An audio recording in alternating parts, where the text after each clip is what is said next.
दोस्तों नमस्कार, प्रणाम, अभिवादन स्वीकार करें। शुरू करते हैं आज की बड़ी खबरें। किसानों को लेकर सीएम शिवराज का बड़ा ऐलान। वहीं बीमा राशि के लिए कृषि मंत्री ने अधिकारियों को दिया है सख्त निर्देश ताकि जल्द से जल्द किसानों को बीमा राशि मुहैया हो जाए और किसानों को राहत मिल सके। विधानसभा उपचुनाव के बाद बहुजन समाज पार्टी ने अपने विधायकों को सहेज के रखा है ताकि वे बिक न सके। तो चलिए देखते हैं सारी खबरें विस्तार से। मध्य प्रदेश में अपने विधायकों को सुरक्षित रखने में जुटी है बसपा, क्योंकि बसपा में कुछ ऐसे विधायक हैं जो ज़्यादा बोलते हैं और कहीं पर भी प्रलोभन के कारण किसी भी पार्टी में शामिल हो सकते हैं। इसलिए बीएसपी हेड ने अपने विधायकों को सुरक्षित रखने का काम शुरू कर दिया है ताकि वे पार्टी में ही बने रहें। वहीं दूसरी जानकारी है, कृषि मंत्री कमल पटेल ने फसल बीमा राशि के भुगतान को लेकर अधिकारियों को दिए सख्त निर्देश।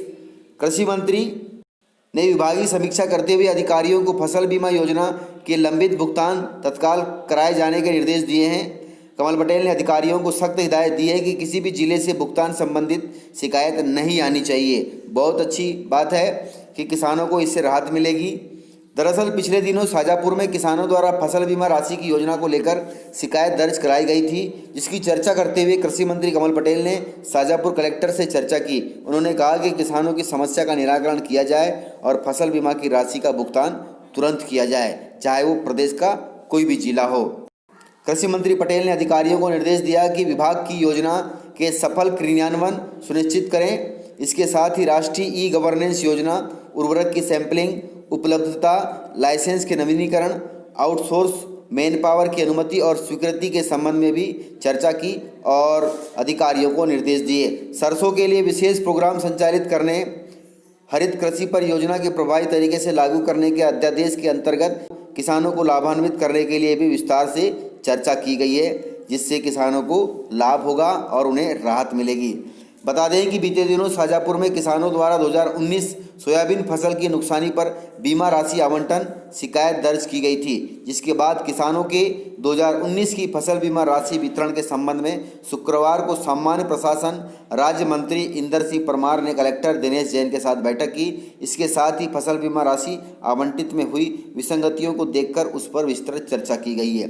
किसानों का यहाँ पर यह कहना है कि फसल बीमा के प्रीमियम राशि जिन किसानों ने जमा करा दिए हैं उन्हें भी फसल बीमा का लाभ नहीं मिला है। इसके बाद कमल पटेल ने शाजापुर कलेक्टर से दूरभाष पर चर्चा की और उन्हें निर्देश दिए कि किसानों को जल्द से जल्द फसल बीमा की राशि मुहैया की जाए ताकि उन्हें किसी प्रकार की कोई दिक्कत ना हो।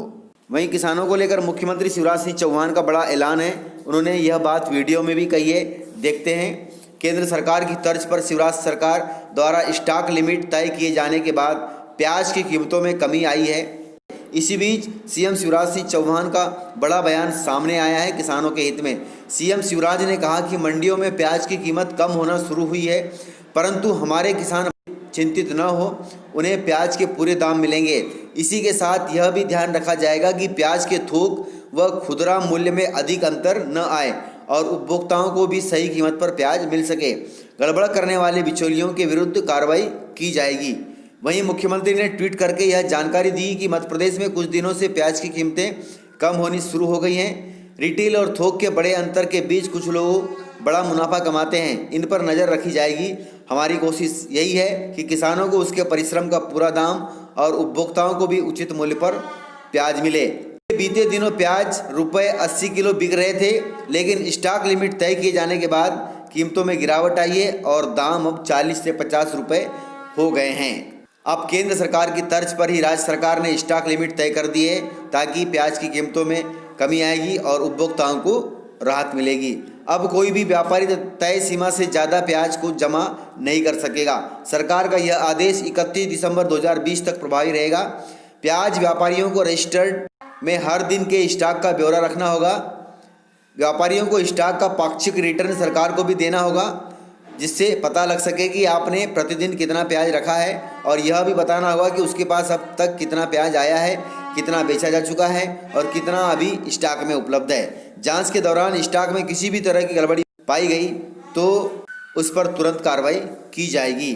उन्होंने ट्विटर पर भी यह जानकारी दी है। मध्य प्रदेश में कुछ दिनों से प्याज की कीमतें कम होनी शुरू हो गई है। रिटेल और थोक के बड़े अंतर के बीच कुछ लोग बड़ा मुनाफा कमाते हैं, इन पर नज़र रखी जाएगी। हमारी कोशिश है कि किसानों को उसके परिश्रम का पूरा दाम और उपभोक्ताओं को उचित मूल्य पर प्याज मिले, जिससे किसानों तथा उपभोक्ताओं को राहत मिले।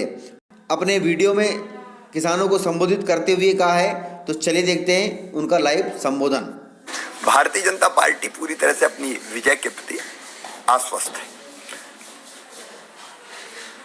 प्याज की कीमतें पिछले दिनों मध्य प्रदेश के प्रमुख मंडियों में कम होना शुरू हुई है। हमारी कोशिश ये रहेगी कि किसान को उसके परिश्रम का पूरा दाम मिले। अगर किसान को थोड़े ज्यादा दाम मिलते हैं तो किसान 50 पैसा और 1 रुपया में भी तो प्याज बेचता है। उसको उसके उत्पाद की पूरी कीमत मिलनी चाहिए। लेकिन हम ये भी करेंगे कि उपभोक्ता को सस्ता मिले। रिटेल में कीमतें ज्यादा हो जाती है, किसान को भी उतना दाम नहीं मिलता और बीच में कुछ लोग मुनाफा कमाते हैं। इसलिए हमने स्थिति पर नजर रखने को कहा है। प्याज के दाम ठीक मिले किसान को, इसकी चिंता भी की जाएगी। मध्य प्रदेश में मिट्टी के मोल बिके, ये हम नहीं होने देंगे। लेकिन इसके साथ साथ जो उपभोक्ता भाई बहन है, रिटेल और थोक में अंतर बहुत है, उनको भी ठीक कम दर पर ठीक दाम पर मिले, इसकी चिंता भी हम करेंगे। तो इस प्रकार से जानकारियां थी। यदि आपको जानकारियां पसंद आई हो तो वीडियो को लाइक जरूर करिएगा और इसी प्रकार की खबरें आप वेबसाइट पर भी देख सकते हैं। वेबसाइट है kisanKhabar.in, तो जरूर देखिएगा। वीडियो को ज़्यादा से ज़्यादा शेयर करें अपने दोस्तों में व्हाट्सएप तथा फेसबुक पर। वीडियो यदि आपने पूरा देखा है तो उसके लिए बहुत बहुत धन्यवाद। तो मिलते हैं सर अगले वीडियो के साथ, तब तक के लिए जय हिंद।